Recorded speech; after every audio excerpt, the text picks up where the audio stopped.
അതിനുശേഷം പിന്നെ ഭാഗവത്തിൽ കുറച്ച് കഥകൾ ഇനി വീണ്ടും നമ്മളെ കൊണ്ടുപോകണം.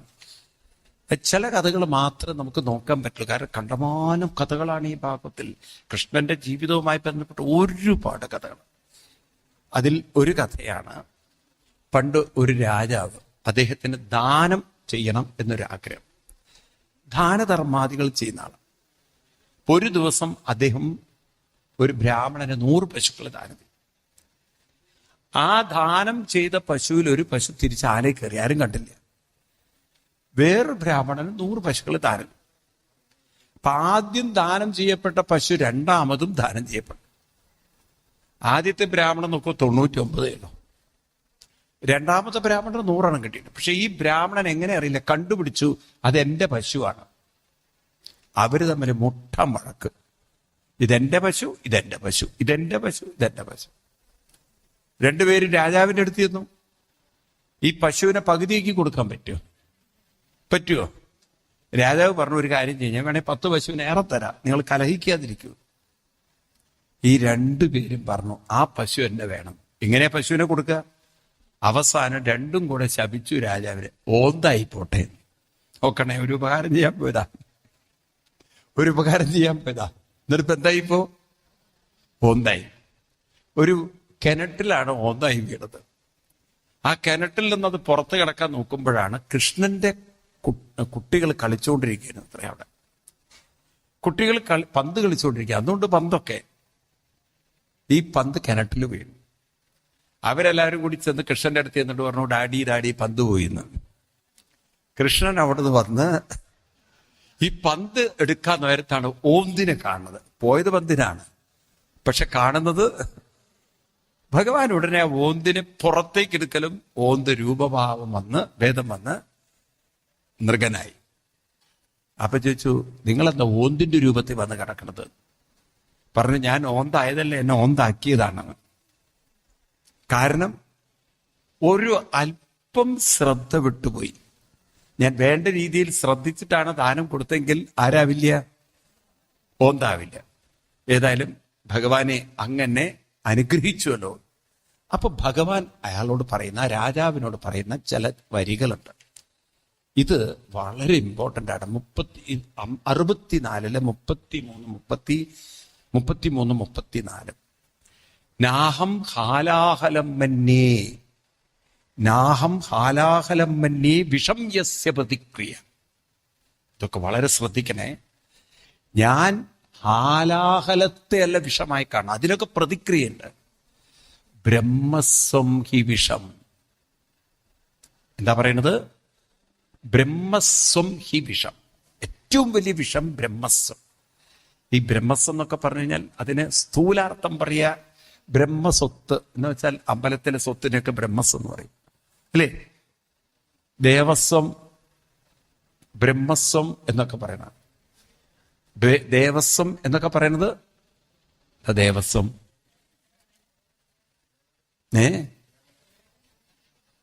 ദേവസ്വം എന്ന് പറഞ്ഞാൽ എന്താ? ദേവന്റെ സ്വത്ത്, അത്രയുള്ളൂ. ബ്രഹ്മത്തിന്റെ ഇവിടെ എന്താ പറഞ്ഞത്? ബ്രഹ്മസ്വം ഹി വിഷം. എന്താണ് ബ്രഹ്മസ്വം? ദേവസ്വം എന്ന് പറഞ്ഞാൽ എന്താ? ദേവന്റെ സ്വം. ബ്രഹ്മസ്വം എന്ന് പറഞ്ഞാലോ ബ്രഹ്മാവിന്റെ സ്വത്തോ? ബ്രഹ്മാവിന്റെ സ്വത്താണോ? ബ്രഹ്മത്തിന്റെ സമ്പത്ത്. ഈ ബ്രഹ്മത്തിന്റെ സമ്പത്ത് നിങ്ങൾ നോക്കൂ. നിങ്ങൾ ഇതൊക്കെ ഒന്ന് ഉൾക്കൊള്ളാൻ പറ്റിയാൽ നല്ലതാ. ഇപ്പൊ നമ്മളൊക്കെ ഞാൻ ഞാൻ ഞാൻ ഞാൻ എന്നൊരു അഹങ്കാരത്തിൽ ജീവിക്കുന്നവരാണ്. ആണോ? നിങ്ങൾ നോക്കൂ, നിങ്ങളിലെ ഈ ഞാനിന് എന്തെങ്കിലും പറ്റുമോ? ഉദാഹരണത്തിന് രാവിലെ ഉണർത്താൻ നിങ്ങളിലെ ഞാനിന് പറ്റുമോ? മനസ്സിലായില്ല. രാവിലെ നിങ്ങളെ ഉണർത്താൻ ഈ ഞാനിന് പറ്റുമോ? ആ വാക്ക് നിങ്ങൾക്ക് മനസ്സിലായില്ല. രാവിലെ നമ്മൾ മനസ്സ് ഉണർന്നതിന് ശേഷമാണ് ഉണർന്നു എന്നറിയുന്നത്. ആണോ? ആ ഉറങ്ങിക്കിടക്കുന്ന മനസ്സിനെ ഉണർത്താൻ നമുക്ക് പറ്റുമോ? അപ്പൊ നമ്മളല്ല ചെയ്ത്, അത് ഉണർത്തിത്തരുന്ന ഒരാളുണ്ടല്ലോ. ഉണ്ടോ? ഇനി നമ്മൾ എന്തൊക്കെ പഠിച്ചാലും അതൊക്കെ മനസ്സിൽ നിർത്താൻ നമുക്ക് പറ്റുമോ? ഇത് മനസ്സിൽ പതിഞ്ഞവിടെ നിൽക്കണം എന്നുണ്ടെങ്കിൽ ആ മനസ്സിന് അതിനെ ഓർമ്മ വെക്കാനുള്ളൊരു കഴിവ് വേണം. ആ കഴിവുണ്ടാക്കിയത് നിങ്ങളാണോ? ആ കഴിവ് കേടുണ്ടാക്കിയത് നിങ്ങളാണ്. അതിനെ ഓർത്തു വെക്കാനുള്ളൊരു കഴിവ് നമ്മളാണോ കൊടുത്തത്? അല്ല. ഇനി ആ കഴിവ് തന്നെ വേണ്ട സമയത്ത് നമുക്ക് ഓർമ്മപ്പെടുത്തൽ, അത് നമ്മുടെ കഴിവാണോ? ആണോ? അല്ല. ഇനി ഭക്ഷണം അങ്ങോട്ട് അകത്തേക്ക് തട്ടിവിടുക, അത് നമുക്ക് കഴിവുണ്ട്. ഇത് ദഹിപ്പിക്കൽ നമ്മുടെ കഴിവാണോ? അല്ല. ഇതിനെ വേറെ വേറെ ആക്കുന്നത് നമ്മുടെ കഴിവാണോ? അല്ല. ഹാർട്ടിനെ ചലിപ്പിക്കൽ നമ്മുടെ കഴിവാണോ? ഓക്സിജൻ അകത്തേക്ക് എടുക്കൽ നമ്മുടെ കഴിവാണോ? പിന്നെ എന്തുകൊണ്ടാ ഉള്ളത്?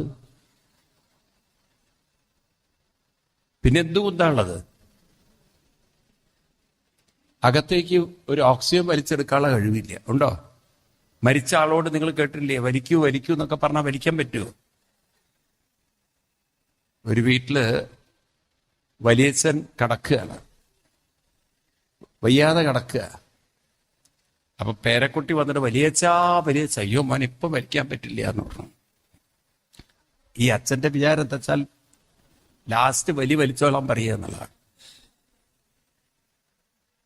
ഇവിടെ രാവിലെയൊക്കെ ചിലരുണ്ട് ഈ പ്രാണായാമൊക്കെ ചെയ്യാൻ പറഞ്ഞു വലിയൊക്കെ വലിക്കുന്നവര്. ഇതെന്തോ അവസാനത്തെ വലിക്കുന്ന പോലെ. അപ്പോ നമ്മള് മനസ്സിലാക്കണം ഇതൊന്നും നമ്മളല്ല. ഒരു ശക്തി ഇല്ലേ? എന്തിനാ അഹങ്കരിക്കുന്നത്? ഇല്ലേ? ഉണ്ടോ ഇല്ലയോ? ഓക്സിജനെ വേർതിരിച്ച് ബ്ലഡിലേക്ക് കയറ്റി നമ്മൾ തോന്നിയതും തോന്നിവാസവും ഒക്കെ കഴിക്കുമ്പോൾ വേണ്ടതൊക്കെ എടുത്ത് വേണ്ടാത്തതൊക്കെ കളഞ്ഞ് ഈ അവയവങ്ങളെയൊക്കെ ചലിപ്പിച്ച് എന്തൊക്കെ സാധനങ്ങൾ അതിനുള്ളിൽ പണിയെടുക്കുന്നത് വലിയ വിചാരമുണ്ടോ? ഹാർട്ട് പ്രോപ്പറായിട്ട് ബീറ്റ് ചെയ്യണം, വേണ്ടേ? ഇത് ദഹിപ്പിക്കാനുള്ള എൻസൈംസ് ഉണ്ടാക്കണം, വേണോ? ഇതുപോലെ തന്നെ പാൻക്രിയാസ് വർക്ക് ചെയ്യണം, ഷുഗർ കൂടാൻ പാടില്ല, എക്സസ് ഷുഗറൊക്കെ ബോഡിയിൽ നിന്ന്. കാരണം 5 ലഡുവൊക്കെ അടിച്ച് കയറ്റി വിടുന്നതേ. സപ്താഹമാണ്, പായസമാണ്, എന്നാലും ബോധം വേണ്ട, 2, 3 അടിച്ചു വിട്ടിരിക്കുകയാണതൊക്കെ കൂടെ. അപ്പൊ ആവശ്യമുള്ള ഷുഗറെ ഉള്ളിലേക്ക് എടുക്കാവൂ, ബാക്കിയൊക്കെ യൂറിനായിട്ടും ഒക്കെ പുറത്തേക്ക് കളയണം. ഇതൊക്കെ നമ്മളാണോ ചെയ്യുന്നത്? അപ്പൊ ഇതിനൊക്കെ ഉള്ളിലൊരു നന്ദി കാണിക്കേണ്ട ദൈവത്തോട്. പറയൂ. ഇതൊക്കെ ചെയ്തു തരുന്ന ശക്തിയാണ് ഈശ്വരനെങ്കിൽ ശ്രദ്ധിക്കണം, ആ ഈശ്വരീയമായ ശക്തി നമ്മൾ വേണ്ട വിധത്തിൽ ഉപയോഗപ്പെടുത്തണ്ടേ, പ്രയോജനപ്പെടുത്തണ്ടേ? വേണം. അതിന് പകരം ഇതൊക്കെ ഞാൻ എന്ന് അഹങ്കരിക്കുന്നവൻ മൂഢനല്ലേ? അവൻ ആ ശക്തിയെ ദുരുപയോഗം ചെയ്യുന്നവനല്ലേ? പറയൂ. അങ്ങനെ സ്വന്തം ശക്തിയെ ദുരുപയോഗം ചെയ്യുന്നവൻ, അവന്റെ ജീവിതം വിഷമാണ്. അപ്പൊ നമുക്ക് കിട്ടിയിരിക്കുന്ന ഈ സാധനങ്ങളെയൊക്കെ നമ്മൾ വേണ്ട വിധത്തിൽ ഉപയോഗപ്പെടുത്തണം. തലച്ചോറ് വേണ്ട വിധത്തിൽ പ്രയോജനപ്പെടും. എന്തെല്ലാം സാധനങ്ങൾ ഈ മെമ്മറിയിലേക്ക് കൊണ്ടുവരാം. അവിടുത്തെ ഇവിടുത്തെ നാട്ടുകാരുടെയൊക്കെ കുടുംബകഥ കേൾക്കുന്നതിന് പകരം എന്നിട്ട് നിങ്ങൾക്ക് എന്താ പ്രയോജനമുള്ളത്? അപ്പുറത്തെ മാധവിക്കുട്ടിയുടെ വീട്ടിലെ കുടുംബകലഹം കേട്ടിട്ട് നിങ്ങൾക്ക് ഇപ്പം എന്താ കൊണ്ടുള്ളത്? എന്നാലും ചിലർക്കൊരു ചൊറിമാന്തി സുഖം. ഓരോരുത്തരുടെ വീട്ടിൽ കേൾക്കുമ്പോൾ അവനവനെന്താ സുഖം? ഈ മെമ്മറിയിലേക്ക് എന്തുകൊണ്ട് കുറച്ച് ഭാഗവതവും ഭഗവത്ഗീതയൊക്കെ കൊണ്ടുപോകുന്നുണ്ടാ? നല്ലതും കൊണ്ടുവരാലോ. ചീത്തത് മാത്രമേ അവിടെ നിൽക്കുന്നുണ്ടോ? ശരിയാണ്, ചിലർക്ക് നല്ലതൊന്നും നിൽക്കില്ല. ഏതേ നിൽക്കുള്ളൂ?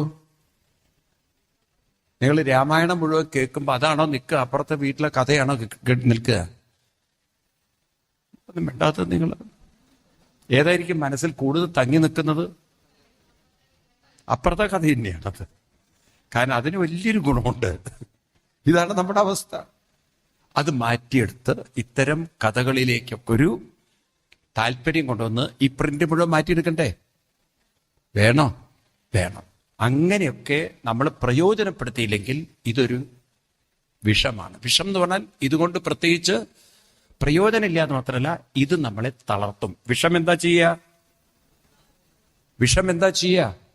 അത് നമ്മളെ രോഗിയാക്കും, അല്ലെങ്കിൽ നമ്മുടെ ജീവിതം ഇല്ലാതെയാക്കും. ആണോ? അപ്പൊ മനസ്സ് നല്ല രീതിയിൽ പ്രയോജനപ്പെടുത്തിയാൽ അത് ജീവിതം തരും. അത് പ്രയോജനപ്പെടുത്തിയില്ലെങ്കിലോ അത് നമ്മുടെ ജീവിതത്തിന്റെ രസവും സന്തോഷവും ഊർജവും കുറയ്ക്കും. ഒരു കാര്യം കൂടി പറയാണ് ഇവിടെ. ഈ ഒരു കഥ നമ്മൾ ഓർമ്മിപ്പിക്കുന്നത്, നമ്മൾ ബാഹ്യമായി എന്തൊക്കെ നിങ്ങൾ ഉണ്ടാക്കിയാൽ മനസ്സിന് എന്തും ആസ്വദിക്കാനുള്ളൊരു ആരോഗ്യവും മനസ്സിന് എല്ലാറ്റിനെയും ഉൾക്കൊള്ളാനുള്ളൊരു കഴിവുമില്ലെങ്കിൽ എന്തുണ്ടായിട്ടും, നിങ്ങൾക്ക് കോടികളുടെ സ്വത്തുണ്ട്, വീട്ടിലെല്ലാ സുഖ സൗകര്യങ്ങളുണ്ട്, എന്ന് വിചാരിക്കുക, മനസ്സെപ്പോഴും വിഷമവും വിഷാദവും ഒരു നീരസമാണെങ്കിൽ, ഞാൻ പറയാ ഇതിലും ഭേദം റോട്ടിൽ പോയി കിടക്കുക നല്ലത്. കാരണം ഇതൊന്നും ഉണ്ടായിട്ടും ജീവിതത്തെ സന്തോഷിക്കാൻ സാധിക്കുന്നില്ലെങ്കിൽ പിന്നെ ഇതുകൊണ്ട് ഒരു കാര്യമില്ല. നമ്മൾ ഭൗതികമായി പലതും ഉണ്ടാക്കി നോക്കുക, അതിൻ്റെ ഇടയിൽ മനസ്സ് നഷ്ടപ്പെടുത്തി നോക്കുക. ഭൗതികമായി ഉണ്ടാക്കിക്കോളൂ, പക്ഷേ ഏത് നഷ്ടപ്പെടുത്തരുത്. കാരണം ആസ്വദിക്കണമെങ്കിൽ ഏത് വേണം? മനസ്സ് വേണം. മനസ്സിന് ആ ശക്തി ഉണ്ടാവണമെങ്കിൽ കൃത്യനിഷ്ഠയും. അപ്പൊ നമ്മൾ ജീവിതത്തിൽ മാറ്റം വരുത്തണം. ആ രീതിയിലുള്ള ഒരു മാനസിക ശക്തി രൂപപ്പെടുത്താൻ കഴിയുന്നവരാണ് നമ്മൾ, അല്ലേ? ആണോ? നിങ്ങൾ നോക്കൂ, രാവിലെ എണീറ്റ് നിങ്ങൾ അമ്പലത്തിൽ വന്ന് നാമൊക്കെ ചൊല്ലും. ഞാൻ പറയുന്നൊക്കെ ചെയ്യുന്നു. ഞാൻ പറയുന്നെന്ന് പറഞ്ഞാൽ എന്താ പറഞ്ഞത്? എന്തൊക്കെ ജപിക്കാനാ പറഞ്ഞത്? എന്തൊക്കെ ജപിക്കാനാ പറഞ്ഞത്? രാവിലെ തന്നെ വിഷ്ണു സഹസ്രനാമവും ലളിതാസ ഇതങ്ങനെ ശീലിക്കണമായിരിക്കുക. ഈ മനസ്സ് പെട്ടെന്നൊന്നും ഉണ്ടാവില്ല, കാലം കൊണ്ട് മനസ്സിന് എന്തുവരും? മാറ്റം. പിന്നെ നിങ്ങൾ നോക്കൂ, ചെറിയ കാര്യങ്ങൾ പോലും ആസ്വദിക്കാനുള്ളൊരു കഴിവ് മനസ്സിന് വരും. ഇന്നിപ്പം കാലം മുന്നോട്ട് പോയപ്പോണ്ടല്ലോ, ആ ഉപാസനാദികൾ ഇല്ലാതെ വന്നപ്പോൾ മനസ്സിന്റെ ആസ്വാദന ശക്തി കുറഞ്ഞു. കുട്ടികളൊക്കെ ശ്രദ്ധിക്കുക, പ്രത്യേകിച്ച് ഇവിടെ ഇരിക്കുന്നവര്. മനുഷ്യന്റെ മനസ്സിപ്പോൾ പണ്ടത്തേതിനേക്കാളും റെസ്റ്റ്ലെസ്നെസ് കൂടി. നോക്കൂ, പണ്ടൊക്കെ കഥകളി 3 മണിക്കൂറായിരുന്നു. ഇന്നിപ്പോ അത് 1 മണിക്കൂറിലേക്ക് ചുരുക്കി. എന്താ? ആസ്വദിക്കാൻ ആളില്ല. ഇന്നിപ്പോ ഏതൊരു എന്റർടൈൻമെന്റിന്റെയും സമയം കുറഞ്ഞു എന്ന് മാത്രമല്ല, ഇപ്പൊ പഴയതുപോലുള്ള ആ നൃത്തമോ ഒക്കെ പോയി. ഇപ്പൊ മേലോട്ട് ചാടി, അപ്പുറത്ത് ചാടി, കാലെടുത്തിട്ട് മേലോട്ട്, ഈ ഭയങ്കര അഗ്രസീവ് ഡാൻസുകളൊക്കെ ഉണ്ടെങ്കിലേ ഡാൻസായിട്ട് ശരീരം മൊത്തം ഇളകണം, എന്നാലേ ഡാൻസ് ഉണ്ടാവുള്ളൂ. ഇന്നലെ ഇവിടെ വൈകുന്നേരം ഡാൻസ് കളിക്കുന്നിടത്ത് കുച്ചുപുടിയെ വെച്ചാൽ ഒരു കൊച്ചുകൂടി ഇരിക്കില്ല. കാരണം അത്തരത്തിലുള്ള ഭാവങ്ങളൊന്നും ഉൾക്കൊള്ളാൻ ഇനിയുള്ളവർക്ക് ഇതൊന്നും വേണ്ടാത്ത നിങ്ങള് സാധ്യമല്ല. മനസ്സിന്റെ റെസ്റ്റ്ലെസ്നെസ് പണ്ടത്തെക്കാളും കൂടി. അപ്പൊ ഇവരൊക്കെ എങ്ങനെ ആസ്വദിക്കാൻ പോകുന്ന ജീവിതം? ഒരു 5 മിനിറ്റ് ഒരുമിച്ച് ഭാര്യയും ഭർത്താവ് ഇരുന്നാൽ 6ാമത്തെ മിനിറ്റ് അടിയ എന്തെങ്കിലും പറഞ്ഞ് തമ്മിൽ അടിച്ചിട്ടുണ്ടാവും. ഉണ്ടാവില്ല? എന്താ ഒന്നും മിണ്ടാത്ത നിങ്ങള്? കാരണം അങ്ങോട്ടും ഇങ്ങോട്ടും ഇഷ്ടപ്പെടാത്ത പല കാര്യങ്ങളും പറയും. ഒരാൾക്ക് ഇഷ്ടമുള്ളതാവില്ല. അപ്പൊ നോക്കൂ, മനുഷ്യൻ ഇപ്പൊ സുഖം കണ്ടെത്തുന്ന എവിടെയാണ്? മദ്യത്തിലാണ്. കാരണം അതിലങ്ങനെ ലഹരിയിൽ മനസ്സ് മരവിപ്പിക്കുക, അല്ലേ? ആണോ? ഈ ഒരു സംസ്കാരത്തിൽ മനസ്സ് ലയിക്കാൻ തുടങ്ങിയാൽ, ഈ ഒരു സംസ്കാരത്തിൽ ഒരു ആനന്ദം കിട്ടിയാൽ, ഒരു സാധനയിൽ ആനന്ദം കിട്ടിയാൽ, ഒന്ന് എന്തും ആസ്വദിക്കാൻ സാധിക്കുമെന്ന് മാത്രമല്ല, ഒരു ലഹരിയിലേക്കും ആ മനസ്സ് ഉറക്കെ പറയൂ. കാരണം ഒരു രസം ഉള്ളിലുണ്ടെങ്കിൽ വേറെ രസത്തെ അന്വേഷിക്കേണ്ട കാര്യമില്ല. ഇതൊക്കെ നമുക്ക് കുട്ടികളെ പഠിപ്പിച്ചെടുക്കണം. അല്ലെങ്കിൽ ഈ മനസ്സൊരു വിഷം ആയിത്തീരും. എന്ന് പറഞ്ഞാൽ ഈ മനസ്സൊരു ജീവിതം നരകമാക്കി തീർക്കും. നമ്മൾ പുറമേ കാണുന്നതേ അല്ല ജീവിതം. ജീവിതം മുഴുവൻ മനസ്സിന്റെ സ്വസ്ഥതയിലും ശക്തിയിലും ഇരിക്കുന്നു. സ്വസ്ഥതയും ശക്തിയും ഇല്ലെങ്കിൽ പുറത്ത് എന്തുണ്ടായിട്ടും കാര്യമില്ല. ഇത് ബോധ്യം വന്നവർ എത്ര പേരുണ്ട്? ഒരു പക്വത വരണം, എന്നാലും ഇത് ഏജ് ആകുമ്പോഴേ മനസ്സിലാവും. അതായത് മനസ്സിനൊരു സ്വസ്ഥതയും മനസ്സിനൊരു ശക്തിയും ഉണ്ടെങ്കിലേ ജീവിതത്തിന് ആസ്വാദനമുള്ളൂ എന്ന് മനസ്സിലായവർ എത്ര പേരുണ്ട്? മനസ്സിലായിട്ടുണ്ട്? ഉണ്ടോ? വെറും ബാഹ്യമായിട്ട് എന്തുണ്ടായിട്ടും ഒരു കാര്യമില്ല. ഇന്ന് നമ്മുടെ കുട്ടികൾ ഇത് അറിയുന്നില്ല. അതുകൊണ്ടാണ് ഒരു കല്യാണം കഴിഞ്ഞിട്ട് വേറൊരു ബന്ധത്തിലേക്ക് പോകുന്നത്. അവര് ഹാപ്പിയല്ല. അവര് ഹാപ്പിയല്ല ആരും. മനസ്സിലാവുണ്ടല്ലോ? അതെന്താ കാരണം? മനസ്സിനൊരു ശക്തിയുമില്ല, ഒരു സ്വസ്ഥതയുമില്ല. അപ്പൊ അവർക്ക് തോന്നുകയാണ് വേറെ ഒന്ന് കിട്ടിയാൽ സന്തോഷമായി, ഇത് കിട്ടിയ വേറൊന്ന് കിട്ടിയാൽ സന്തോഷമായി. മനസ്സിലാവുണ്ടല്ലോ?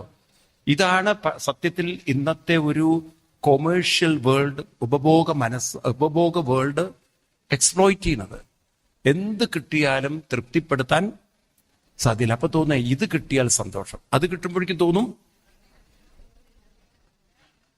അവസാനം മനസ്സിലായി ഇതെന്ത് കിട്ടിയിട്ടും കാര്യമില്ല. കാരണം മനസ്സിനെ തൃപ്തിപ്പെടുത്താൻ ഇതുകൊണ്ടൊന്നും സാധ്യമല്ല. അപ്പൊ മനസ്സ് തൃപ്തമാവണമെങ്കിൽ അതിന് സ്വസ്ഥതയും വേണം, ശക്തിയും വേണം. ഇത് മറക്കരുത്. നിങ്ങൾ ഇത് രണ്ടും ഉള്ളവരാണെങ്കിൽ ജീവിതം ആനന്ദമാണ്. ഇത് രണ്ടുമില്ലെങ്കിൽ ജീവിതം വിഷമാണ്, ജീവിതം നരകമാണ്. വിഷം എന്ന് പറഞ്ഞാൽ നരകം. അതുകൊണ്ട് നരകവും സ്വർഗവും പുറത്തല്ല. ഈ ഞാൻ ചോദിക്കുന്നതിന് നിങ്ങൾ തന്നെ ഉത്തരം തരണം. നമ്മളൊരു ജീവിതം ആസ്വദിക്കുന്നത്, അത് വേദനയാവട്ടെ സന്തോഷമാവട്ടെ, അത് അനുഭവിക്കണമെങ്കിൽ നമുക്കൊരു മനസ്സ് നിർബന്ധമായിട്ട് വേണം. അതിൽ സംശയമുണ്ടോ? ഉണ്ടോ? മനസ്സില്ലെങ്കിലും സുഖവും സന്തോഷവും ഉണ്ടോ? മനസ്സില്ലെങ്കിൽ സുഖവും സന്തോഷവും ഉണ്ടോ? ഉറപ്പാണോ? ഉറപ്പാണോ? ഉറപ്പുണ്ട്? നിങ്ങൾക്ക് തന്നെ കൺഫ്യൂഷനായി. രാത്രി ഉറക്കത്തിൽ നമുക്ക് സുഖവും സന്തോഷവും ഉണ്ടോ? എന്താ ഇല്ലാത്ത? മനസ്സില്ല. അതുതന്നെയാണ് അതിന്റെ കാര്യം. അപ്പോ മനസ്സുണ്ടെങ്കിലേ സുഖവും സന്തോഷം. ഈ മന്ത്രം ഓർത്തു വയ്ക്കണം. മനയേവ കാരണം മനുഷ്യാണം സുഖദുഃഖയും. മന ഏവ കാരണം മനുഷ്യാണം സുഖദുഃഖയും. പറയൂ, എന്താ മന എന്ന് പറഞ്ഞാൽ? ഏത് മനയാ? ഏത് മനയാണ്? ഏതെങ്കിലും തിരുമേനിയുടെ മനയാണോ? അല്ല. മന എന്ന് പറഞ്ഞാൽ മനസ്സ് തന്നെയാണ് മനുഷ്യന്റെ സുഖദുഃഖങ്ങൾക്ക് കാരണം. ഞാൻ പറയുന്നതല്ലേ, ഇത് ഉപനിഷത്ത് മന്ത്രമാണ്. 11 സ്കന്ധം 23 അധ്യായം 43 ശ്ലോകം. സാക്ഷാൽ കൃഷ്ണൻ പഠിപ്പിക്കുന്നു. നോക്കാം നമുക്ക്. നിങ്ങളുടെ അടുത്ത് ഭാഗവതം ഉണ്ടല്ലോ, നോക്കൂ നിങ്ങൾ. ഏതാണ്? 11, 23, 43. ആ ശ്ലോകം മുഴുവൻ എടുക്കണം എന്നില്ല, അതിന്റെ ലാസ്റ്റ് ഭാഗം. മനഃപരം കാരണമാമനന്തി സംസാരചക്രം പരിവർത്തിയത്. കണ്ടോ?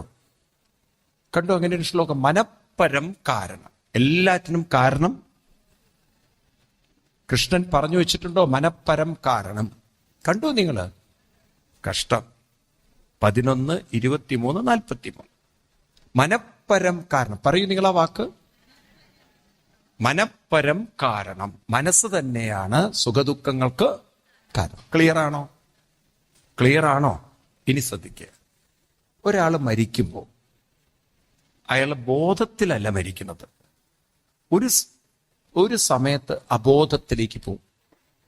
ഉണ്ടോ? നിങ്ങൾ ആരെങ്കിലും മരിക്കുന്ന ആ വ്യക്തി ബോധത്തിൽ അങ്ങോട്ട് ശരി ട്ടോ, ടാറ്റ, പോയിട്ട് വരാം. ഞാൻ കണ്ടിട്ടില്ല. കണ്ടിട്ടുണ്ടോ? അങ്ങനെ ഉണ്ടോ? ഇന്ന് വരെ ലോകത്തിൽ സംഭവിച്ചിട്ടില്ല. ആ മരിക്കുമ്പോ തന്നെ അബോധത്തിലായി. പിന്നെ ബോധം വരണമെങ്കിൽ അതിനൊരു ശരീരം വേണം. ഒരു മനസ്സിന് ബോധം വരണമെങ്കിൽ ഒരു ശരീരം നിർബന്ധമായിട്ട് വേണം. അപ്പൊ ഈ സ്വർഗം നരകം എന്നൊക്കെ പറയുന്നത് ആകാശത്തിനപ്പുറത്തല്ല. എവിടെയാണ്? ഇവിടെയാണ്.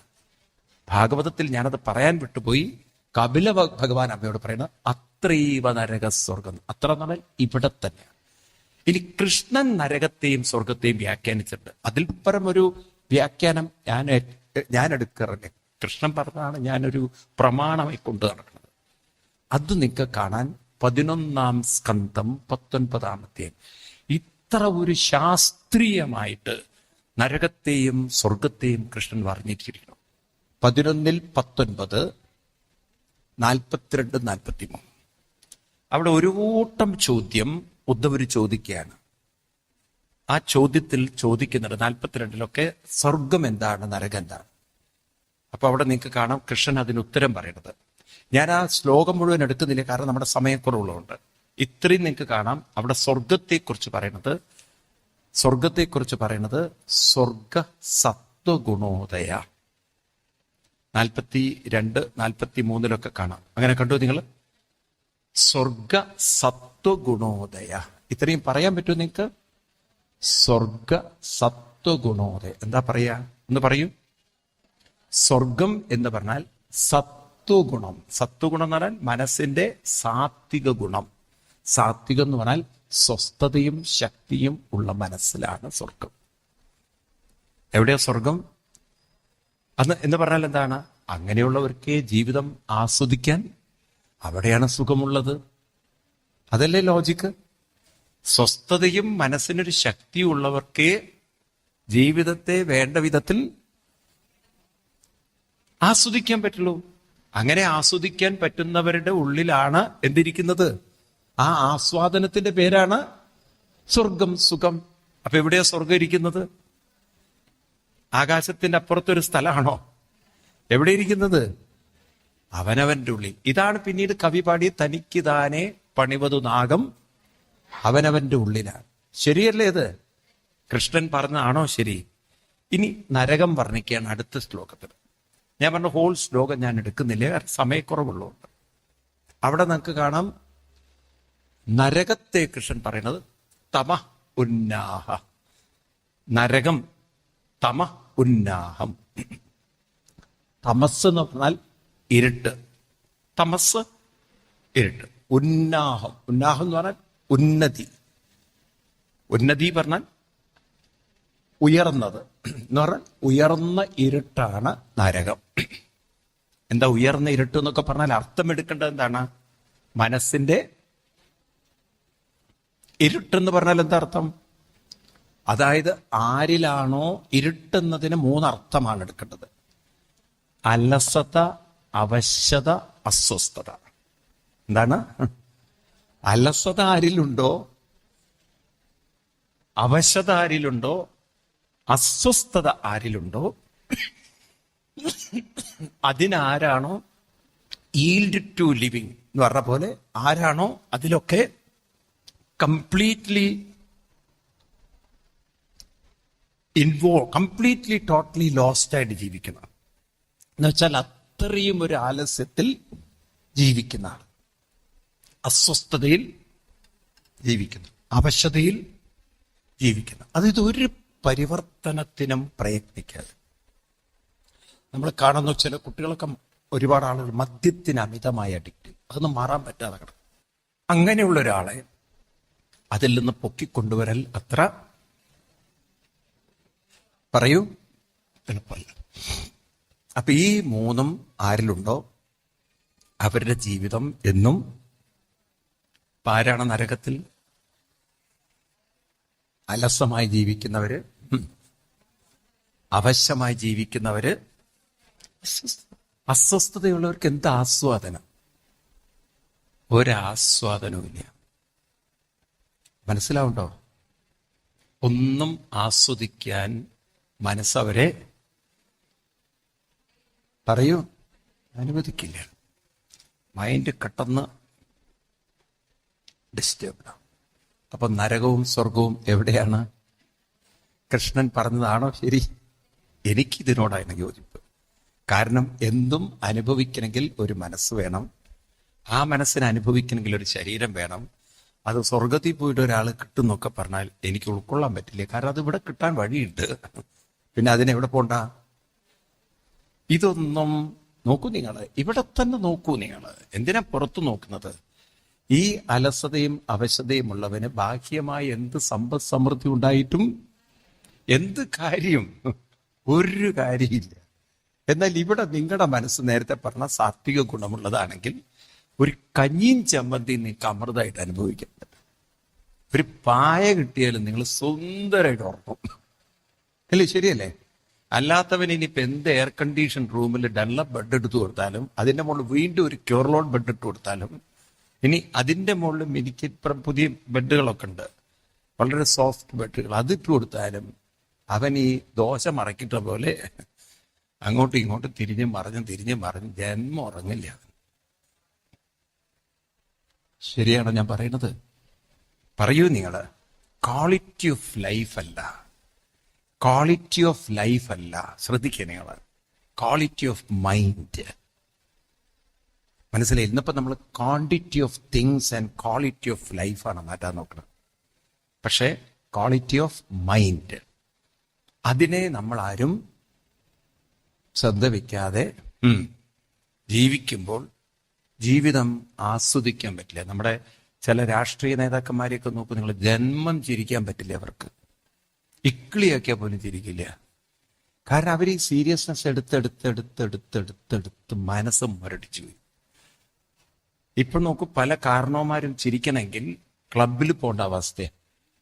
ഈ സിറ്റികളിലൊക്കെ ലാഫിംഗ് ക്ലബ്ബ് എന്നൊക്കെ പറഞ്ഞിട്ടുള്ള പരിപാടി. ഞാൻ ചെന്നൈയിൽ സപ്താഹ നടത്തുകയാണ്, അണ്ണാനഗറിൽ.